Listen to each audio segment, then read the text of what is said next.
자동차 콘텐츠로 밥 벌어먹고 살아야 되는 채널 카밥의 권혁재 PD입니다. 자동차 출입한 지가 얼마 안 됐으니까 아직도 신기할 일이 많긴 많은데 되게 신기합니다. 비아디, 여러분들 너무나도 많이 아시는 중국차 브랜드가 드디어 한국에 진출을 했습니다.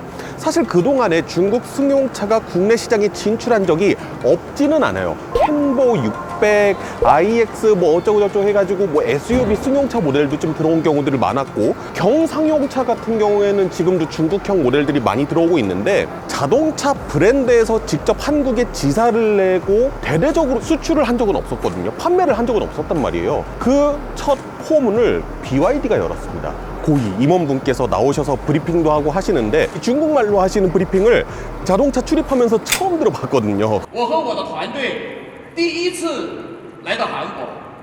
저는 중국 출장을 가본 적이 없기 때문에 이렇게 중국 차량들을 눈앞에서 보고 있다는 게 되게 신기하거든요. 오늘 여기 있는 세 종의 차량을 공개를 했고, 그 중에서 처음으로 국내에 진출한 모델은 저기 있는 저 파란색 모델 아토3라는 모델입니다. 준중형 SUV 정도의 사이즈인데요, 차량의 재원이 생각보다 크거든요. 그 부분은 조금 이따가 차량 보여드리면서 말씀드리는 걸로 하고, 무엇보다 가격, 기본형 트림이 있고 플러스 트림이 있는데, 기본형 트림이 3,150만 원, 플러스 트림이 3,330만 원입니다. 보조금을 받게 되면은 2천만 원대에도 구입이 가능하다는 얘기인데, 그러면은 국내에 처음으로 들어오는 비아디 아토3 가격대는 형성을 잘했으니까 경쟁력이 있을지 지금부터 함께 살펴보도록 하시죠.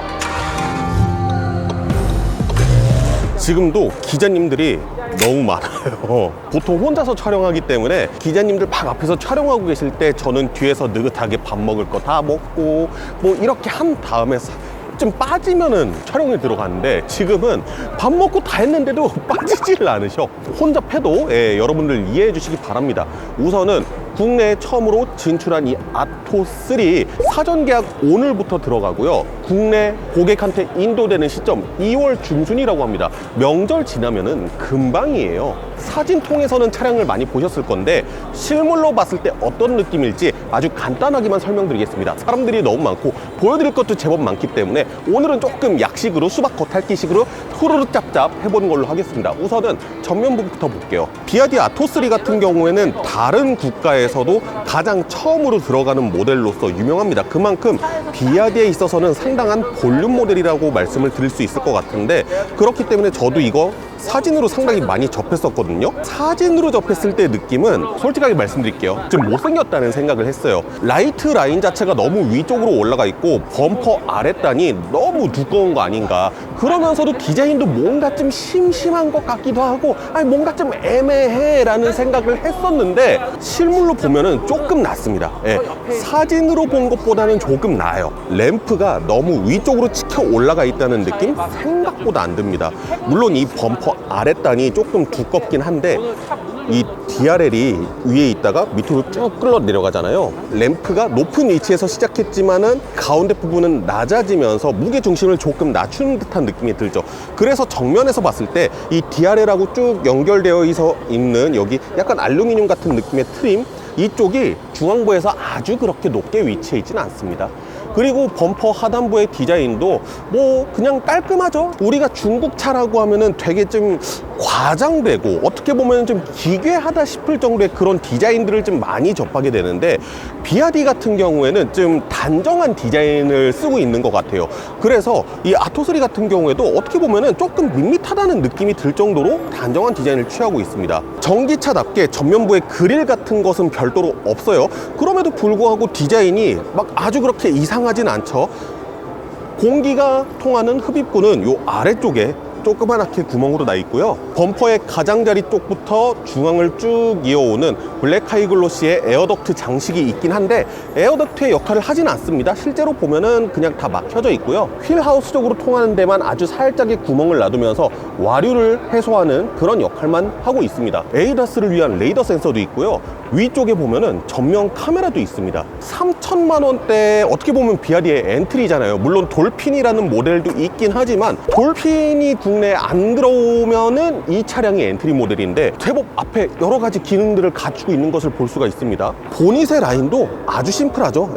A필러에서 쭉 내려오는 이 캐릭터 라인이 살짝 공글게 말려 들어가면서 이 라이트의 디자인과 쭉 이렇게 이어진 듯한 느낌을 보여주고요. 그리고 비아디의 로고 크롬으로 있는 거 확인하실 수 있고, 우선은 오늘 조금 간단하게 살펴볼게요. 앞범퍼 측면 쪽에서 플라스틱으로 되어 있는 몰딩이 나오는데 이게 클레딩으로 연결이 되죠. 그 위에다가 휠하우스 모양으로 동그란 캐릭터 라인을 내놓으면서 휠하우스가 조금 더 커 보이는 느낌을 내기도 하고, 크기가 아주 그렇게 큰 SUV는 아니지만은 본격적인 SUV의 느낌을 살짝 내기도 하죠. 바퀴가 상대적으로 살짝 작아 보이는 느낌이 있긴 한데 휠 사이즈, 타이어 사이즈 한번 볼까요? 215에 18인치.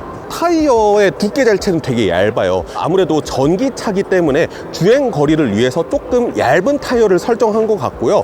그러다 보니까 편평비는 조금 두꺼워졌죠. 휠이 무려 18인치? 뭐 요즘에 18인치가 그렇게 큰 휠은 아니긴 한데 어쨌든 이런 소형 SUV급 치고는 작은 휠은 아니거든요. 근데 이렇게 과장되어 있는 디자인, 이런 것들 때문에 휠이 그렇게 커 보이지 않는다는 느낌은 있긴 합니다. 전기차긴 한데 프로포션이 독특하다거나 빼어나다거나 그러진 않아요. 전기차면은 휠 베이스를 넓히기 위해서 앞 오버행을 되게 극단적으로 짧게 설정하는 경우가 많은데 아토3 같은 경우엔 앞에 오버행이 전기차 치고는 조금 긴 편이에요. 오히려 대시2 엑셀이 짧아서 내연기관 자동차의 전륜구동차를 보는 것과 같은 느낌이 살짝 들기도 합니다. 그래서 약간 전기차라기보다는 우리가 흔하게 볼 수 있는 내연기관 차의 느낌이 들기도 해요. 이 차량 같은 경우에는 이제 전륜을 기반으로 한 전기차거든요. 그래서 충전구가 이 앞부분에 있죠. 이렇게 이거는 다 수동식으로 되어 있고요. 이건 뭐 영가형 차량이니까 이것까지 전동으로 움직여주세요 이런 거는 바랄 건 아닌 것 같고, 닫는 것도 다시 이렇게 닫으면 되죠. 비아디 디자인이라고 측면에 이렇게 자랑스럽게 적혀져 있기도 합니다. 측면 쪽을 조금 멀리서 보시게 되면은 클레딩 쪽에서 연결됐던 검은색 플라스틱 부분 그 밑으로 차체 바디 컬러를 한 번 더 덧댔죠. 전기차기 때문에 전고가 높단 말이에요. 중간에 보면은 여러 가지 캐릭터 라인을 덧대긴 했지만 디에로 라인 자체가 기본적으로 어느 정도 높은 편이기 때문에 이 아래가 좀 뚠뚠해 보일 수 있거든요. 저렇게 여러 개의 레이어를 겹치면서 비교적 조금 덜 뚠뚠해 보이게 하는 느낌도 가지고 있습니다. 근데 차량 자체가 소형 SUV다 보니까 그럼에도 불구하고 측면에서 봤을 때 살짝 뚠뚠한 느낌은 있긴 있어요. 그리고 캐릭터 라인 자체가 굵은 캐릭터 라인이 거의 없어요. 되게 동그랗게 굴려서 만든 캐릭터 라인들만 있습니다. 그리고 이 아랫부분도 마찬가지예요. 마치 파도가 넘실대듯이 곡면을 이루고 있는 캐릭터 라인으로 이루어져 있거든요. 측면에서 봤을 때 뭐 아주 강렬한 느낌이 든다거나 하지는 않습니다. 뭔가 되게 부드러운 유선형의 느낌을 많이 가지고 있는 편이에요. 디에로 라인은 나름 수평을 이렇게 쭉 이루고 가다가 2열 창문이 거의 끝나는 시점에서 한번 쫙 위로 치켜 올라가죠. 그리고 여기에서 이 뒷 유리창과의 면적을 맞추기 위해서 이런 블랙 하이글로시의 몰딩이 들어가는 모습을 볼 수가 있습니다. 뭐 지문 같은 것들은 조금 많이 찍히는 편이고요. 루프 라인을 보시게 되면 뒷부분으로 가면서 되게 극적으로 많이 꺾은 편이에요. 아무래도 조금 더 속도감을 내기 위해서. 이게 소형 SUV다 보니까 조금 더 젊은 분들이 많이 선택을 할 거잖아요. 그래서 조금은 스포티한 모습을 내기 위해서 이런 것들을 만들었다라는 것을 볼 수가 있고요. 전면부 오버행에 비해서 뒤에 오버행은 그래도 좀 짧은 편입니다. 전면부 디자인에 비해서 저는 후면부 디자인이 조금 더 강렬한 인상을 가지고 있다는 생각은 듭니다. 전면부하고 측면부까지는 좀 둥글둥글한 인상을 가지고 있었는데 리어 램프 자체를 한번 쫙 꺾은 다음에 살짝 치켜 올라가는 형태의 라이트를 쓰고 있잖아요. 라인 자체가 측면부와 전면부에 비해서는 조금 굵은 편이에요. 그러다 보니까 후면부의 디자인이 약간 강한 느낌은 있습니다. 뒷유리창은 약간 해치백 느낌이 나게끔 상당히 많이 눕혀져 있는 것을 확인을 할 수가 있고요. 뭐 리어 와이퍼 여기 있고, 비아디 로고는 그나저나 진짜 크네요. 이거 싫어하시는 분들도 계실 것 같아요. 이거는 뭐 근데 치실 같은 걸로 떼면 되는 거니까. 면발광으로 되어 있는 미등이 이렇게 쭉 지나가는 모습을 확인을 하실 수가 있고, 제동이 되면은 이 아래쪽에서 불빛이 나고요. 방향지 실행의 역할은 이쪽에 있습니다. 측면부에서 시작됐던 캐릭터 라인이 리어 쪽으로 쭉 이어지는데, 이거를 기점으로 해서 많이 꺾여 들어갑니다. 오히려 땅을 바라볼 정도로 상당히 많이 꺾여 들어가고, 여기에서 한번 또 곡면을 주면서 살짝 하늘을 바라보게 되거든요. 그래서 후면부에서 봤을 때 명암 차이가 상당히 극명한 편이죠. 그리고 여태까지 조금 얌전했던 전면부와 측면부 디자인에 비해서 후면부의 디자인은 살짝 복잡한 느낌도 있습니다. 기하학적인 느낌으로 가져가고 싶었던 것도 있는 것 같아요. 그리고 레터링 BYD 아토3 이렇게 있는데 제가 봤을 땐 너무 커요. 이거는 브랜드에 대한 이미지 때문이라기보다는 레터링 자체가 너무 커서 이 차를 실제 구매하시고 나서도 떼고 다니시는 분들도 제법 있을 것 같다는 생각이 들 정도입니다. 그리고 되게 놀라웠던 것 중에 하나는, 사실 가격이 그렇게 비싼 차가 아니잖아요. 좀 저렴한 차인데 전동 트렁크까지 갖춰져 있습니다. 이게 플러스 모델에 들어간 거거든요. 그냥 기본형 트림에는 이게 안 들어가는데 플러스 트림이라고 해봤자 3,330만 원이니까 가격이 아주 그렇게 높은 편 아닌데 전동식 트렁크 이렇게 마련되어 있는 거 보실 수 있죠. 뒤쪽에 매달려 있는 형태의 트렁크 덮개가 있는데, 이거는 워낙에 염가형 차량들에선 많이 쓰는 구조니까 냅두고, 뒷 휠하우스 아래쪽으로도 상당히 깊은 수납 공간이 마련되어 있습니다. 여기도 있고 이 반대쪽도 마련되어 있어요.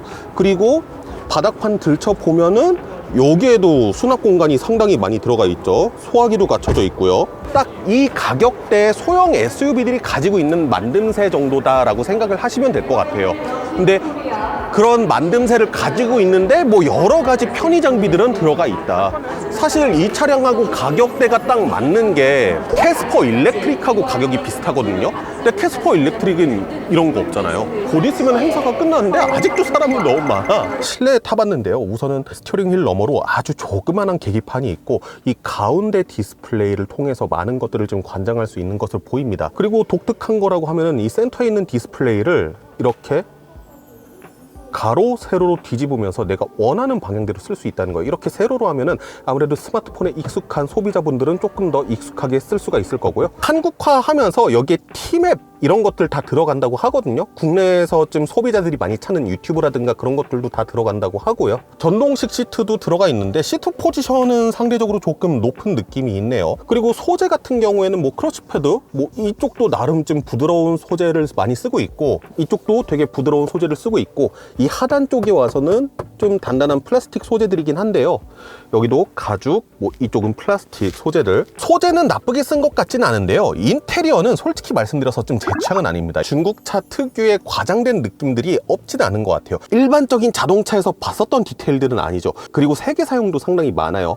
빨간색과 파란색과 검은색과 여기 보면 또 회색으로 되어 있고, 아주 값비싼 소재면은 그나마 조금 나은 부분도 있거든요. 뭐 예를 들어서 벤틀리라든가 그런 모델들처럼 정신이 산만하다고 해야 될까요? 그런 느낌도 들기도 합니다. 기어 노브의 디자인 이런 항공기의 느낌처럼 되어 있는 것도 볼 수가 있고, 컵홀더는 조금 작은 편이네요. 예. 차 키가 있는데 차 키는 이렇게 생겼습니다. 되게 무난하네요. 조그만하고 손에 쥐었을 때 그립감이 나쁘지 않은 센터 콘솔 박스의 수납 공간, 되게 많이 깊네요. 상당히 손이 많이 들어가는 거 보이시죠? 스마트폰 무선 충전 공간 있고요. 이 아래쪽으로도 수납 공간이 있어서 큰 차는 아니지만은 수납 공간은 나쁘지 않은 것 같고요. 글로우 박스 이렇게 마련되어 있고요. 스티어링 휠은 뭐 나름 괜찮네요. 림도 그렇게 아주 얇진 않고요. 헤드라이닝에 이런 버튼들도 잘 마련되어 있는 거 확인하실 수 있고요. 위쪽은 직물로 되어 있습니다. 문 열 때는 이렇게 도핸들을 당겨서 여는 형태로 되어 있고요. 아래쪽에 약간의 수납 공간이 있는 거 확인하실 수 있죠. 뒷좌석 잠깐 보여드릴게요. 2열 시트는 이런 형태로 되어 있는데요. 거의 평평한 형태로 되어 있는 거 확인하실 수 있죠. 리클라이닝은 별도로 되지 않습니다. 일단은 등받이의 각도도 조금 서 있는 것 같은데 한번 앉아볼게요. 아까 1열 시트를 그래도 제 시트 포지션에 가깝게 세팅을 했거든요. 이랬을 때 일단 주먹이 하나가 들어갑니다. 전기차임에도 불구하고 시트 밑으로 발 들어가는 공간 나쁘지 않아요. 아마 이 발 공간 때문에 1열의 시트 포지션이 조금 높지 않았나라는 생각은 드는데요. 허리는 생각보다 각도에 비해서는 그렇게 불편하다는 느낌까지 들진 않거든요. 머리는 닿는다, 리클라이닝이 또 안 되는 부분이 있기 때문에 그런 부분 말씀드릴 수 있을 것 같네요. BYD 디자인 이런 것도 좀 있긴 한데 이런 것을 국내 소비자분들이 그렇게 선호하시진 않죠. 평평한 시트이기 때문에 이게 코너링을 돈다든가 했을 때 운전자를 받쳐줄 수 있을지는 살짝 의문이 들긴 합니다. 센터 암레스트에 컵홀더 이렇게 두 개 있고요. 스마트폰 같은 거 보관할 수 있는 수납 공간, 그 밑으로 또 다른 시트백 포켓 있는 거 확인하실 수 있고요. USB-C 타입, A 타입 두 개 있고 그 밑으로도 수납 공간 마련되어 있네요. 그리고 되게 큰 파노라마 선루프가 마련되어 있습니다. 이 정도면은 뭐 개방감 그렇게 나쁘지 않을 것 같고, 여기도 마찬가지로 이런 줄로 되어 있는 포켓들 확인하실 수 있고요. 줄 형태로 되어 있구나. 당기면은 이렇게 폴딩이 되고, 트렁크 바닥을 위쪽으로도 높일 수 있기 때문에 위로 높이면은 저 시트 폴딩 했을 때랑 그래도 수평선은 어느 정도 맞아요. 근데 시트가 조금 더 위로 올라가는 형태로 되어 있긴 하네요. 아토3 같은 경우에 수치적인 재원을 놓고 보면은 기아의 EV3보다 차가 조금 크거든요. 그렇게 안 생겼죠. 그렇게 안 생겼는데 EV3보다 차가 좀 더 커요. 근데 큰 차체에 비해서 실내 공간은 EV3보다는 조금 좁은 느낌이 있습니다. 그 공간이 어디에 쓰였는지는 잘 모르겠어요. 그래서 그 부분은 조금 아쉽다고 말씀드릴 수 있을 것 같은데, 또 EV3와의 가격 차이를 생각해 보면은 뭐 또 수긍을 할 수도 있을 것 같기도 하고, 상품성이 물론 아주 국산 전기차만큼 그렇게 좋은 편 아닙니다. 그렇게 높다고 말씀드리기는 어려워요. 근데 그럴 수밖에 없는 게 아토3가 출시된 지가 조금 된 차예요. 국내에 이제 막 들어왔다 뿐이지 출시된 지는 조금 된 차량이기 때문에 지금 나온 EV3나 그런 전기차와 비교했을 때에는 상품성에 있어서 조금 떨어지는 부분들이 있을 수밖에 없는데, 그런 것들은 여러분들께서 한번 좀 고려를 해보시면 좋을 것 같아. 가격은 확실히 싸긴 해요. 전기차인데 제가 제일 중요한 배터리랑 충전 얘기를 말씀을 안 드렸어요. NCM 배터리는 아닙니다. LFP 배터리고요. LFP 블레이드 배터리, 비아디에서 좀 밀고 있는 그런 배터리 중에 하나긴 한데 60.48kWh의 블레이드 배터리가 장착돼서요, 국내에서 인증 얼마 전에 받았습니다. 최대 321km까지 주행이 가능하다고 합니다. 캐스퍼 일렉트릭하고 가격이 겹친다고 말씀드렸잖아요. 주행거리도 사실 어느 정도 조금 비슷한 편인데, 캐스퍼 일렉트릭 같은 경우에는 NCM 배터리를 사용을 하고 있다라는 부분이 있고, 얘가 충전 스펙이 조금 떨어져요. 88kW 정도의 충전 용량을 받아들일 수 있어서 배터리 20% 상태에서 80%까지 충전하는데 30분이 걸린대요. 10 to 18이 아니라 20 to 18이 30분. 그러니까 사실 적게 걸리는 건 아니죠. 좀 많이 걸린다고 말씀드릴 수 있을 것 같고, 최고 출력 같은 경우에는 150kW라고 하고요. 최대 토크 같은 경우에는 310Nm니까 이게 킬로그램 포스미터로 환산하면 31kg 포스미터가 조금 넘을 겁니다. 아토3 다음으로 아마 여러분들께서 만나실 수 있는 모델은 바로 이 BYD CL이 될 겁니다. 비아디의 중형 전기 세단인데요, 우리나라에서도 이게 중국의 아이오닉 6다 이런 식으로 많이 알려지기도 했죠. 저는 개인적으로 BYD CL의 디자인 좋아합니다. 어떻게 보면은 약간 토요타 수프라와 좀 비슷한 느낌도 들기도 하고요. 토요타 수프라가 생각이 날 정도다 라는 거는 전면부 노즈가 되게 낮게 설정되어 있다는 거거든요. 아토3가 비교적 전기차의 이점을 조금 못 살린 형태의 프로포션이라고 하면은 C는 전기차로서의 이점을 상당히 내세운 디자인이라고 볼 수 있습니다. A필러부터 C필러까지 유선형으로 상당히 둥글게 처리한 이런 디자인들을 볼 수가 있고요. 인테리어는 참고로 오늘 좀 개방이 안 되어 있어서 이렇게 썬팅 되어 있는 너머로 살짝만 볼 수 있습니다. 후면부 디자인도 전반적으로 깔끔하죠. 클리어 램프 안에 빨간색 LED를 여러 개 박아둔 모습들을 볼 수가 있고, 되게 공격적인 형태의 디퓨저를 배치를 하면서 스포티한 세단처럼 만든 것을 확인을 할 수가 있습니다. 그리고 이 C를 기반으로 한 SUV 모델도 있어요. 이 차량 같은 경우에 이제 실 라이언이라고 하는 모델인데, 그냥 실 뒤에 라이언의 사자를 붙인 겁니다. 중국 분들이 라이언, 드래곤 이런 거 엄청 좋아하시잖아요. 이 차량은 전면부의 디자인은 거의 C하고 동일합니다. 근데 범퍼가 조금 더 두꺼워지고 플라스틱으로 덧댄 클레딩 같은 것들이 조금 더 추가가 됐죠. 그 다음에 SUV 형태다 보니까 B필러 뒤쪽으로 넘어가는 천장 라인이 되게 가파르긴 한데 SUV 형태로 일단 만들어졌다는 거. 이 CL과 CL 라이언도 현재 인증 절차를 밟고 있고 올해 국내에 들어온 것을 목표로 하고 있는데, 그러면 출시 시점은 언제인가? 제가 아까 전에 여쭤봤더니 올 하반기 초를 목표로 하고는 계신데요. 근데 아무래도 뭐 인증 과정에 뭐가 좀 잘못될 수도 있고 그렇기 때문에 조금은 딜레이가 될 수도 있다. 그리고 뭐 이거를 국내 론칭을 할지 안 할지는 모르겠어요. 왜냐면은 비아디가 어쨌든 중국 브랜드라는 특성 때문에 국내 소비자분들 입장에서는 저렴한 메리트가 없지 않는 한은 굳이 살 필요가 없는 지금 그런 인식으로 되고 있잖아요. 그러니까 뭐 중국의 기술력이 뭐 아무래도 좋다 뭐 어쩌다 그렇다 얘기를 해도 기저에 깔려져 있는 소비자 인식이라는 것도 있을 수밖에 없고, 그다음에 뭐 중국이 되게 앞서 나가는 것 중에 하나가 자율주행과 관련된 기술인데 국내에는 법규상에 그런 것들이 상당히 미비가 되어 있기 때문에 중국의 그런 기술을 국내에서 발현하기가 또 쉽지가 않거든요. 지금 여기 있는 차량이 비아디의 이제 고급 디비전인 양왕이라고 하는 브랜드의 U9이라고 하는 슈퍼카입니다. 일단 디자인도 아주 그렇게 나쁘진 않죠. 전면부 헤드램프가 아까 전에 보여드렸던 비아디 C하고도 좀 비슷한 것 같은데 유럽 유수의 브랜드에서 만든 슈퍼카의 디자인이다라고 해도 이상하지 않을 정도로 디자인은 되게 이쁜 것 같아요. 이 차량이 몇 가지 사람들한테 유명해진 이유가 있습니다. 우선 쿼드 모터예요. 전기 모터가 4개가 달려 있습니다. 이 차에 최고 출력이 1000마력은 그냥 우습게 넘어가고요, 토크도 100kg 포스미터는 그냥 우습게 넘어갑니다. 그리고 두 번째, 이 차량의 에어 서스펜션이요, 각각 4개적으로 독립적으로 제어가 돼서 포르쉐 같은 경우에도 그러잖아요. 차 문 열자마자 차가 확 들어 올려지고 그다음에 사람이 탑승하면 훅 가라앉고 춤추듯이 서스펜션이 움직이고, 거기에다가 더불어서요, 이 차는 다 함께 차차차 기능이 있습니다. 웅덩이 같은 거 있잖아요. 몇 미터짜리 웅덩이, 서스펜션이 한번 쫙 응축되는 힘을 가지고 있다가 빵 하고 띄우면은 차가 지상에서 붕 뜹니다. 그 상태로 장애물을 회피를 할 수가 있어요. 물론 실주행에서 그렇게 차량을 점프시킬 일은 거의 없을 거라고 생각을 합니다.